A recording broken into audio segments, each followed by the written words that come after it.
And with that, the servant prepared for the journey.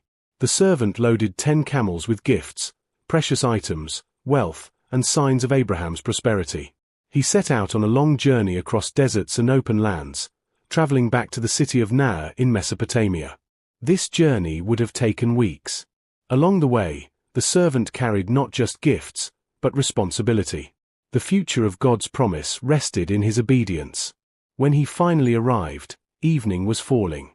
The servant stopped near a well outside the city, the place where women came to draw water. Exhausted, dusty, and aware of the seriousness of his mission, the servant did something powerful. He prayed. This prayer was not long, poetic, or dramatic. It was honest, specific, and full of faith. "O Lord, God of my master Abraham," he said, "give me success today. Show kindness to my master Abraham. I am standing beside this well, and the daughters of the townspeople are coming to draw water. Let it be that when I say to a young woman, 'Please let down your jar that I may drink,' and she says, 'Drink, and I will water your camels also,' let her be the one you have chosen for Isaac." This was not a random sign. Watering camels was hard work. A single camel could drink many gallons of water. If a woman willingly offered to water 10 camels, it would reveal her character, kindness, strength, patience, and a servant's heart. Before the servant even finished praying, Rebekah appeared. She was the granddaughter of Abraham's brother.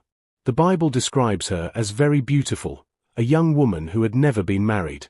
She came down to the well with her jar, just as the servant had prayed. The servant watched quietly. When Rebekah finished drawing water, the servant ran toward her and asked for a drink. She immediately lowered her jar and said, "Drink, my lord." Then, without being asked, she added, "I will draw water for your camels also, until they have finished drinking." Exactly as the servant had prayed. Rebekah worked until all the camels were satisfied. The servant stood there in silence, watching, wondering if the Lord had truly made his journey successful. Then he brought out gifts, a gold nose ring and 2 gold bracelets, and asked her who her family was, and whether there was room in her father's house for him to stay. When Rebekah told him her lineage, the servant was overwhelmed. She was family. She was the answer to prayer.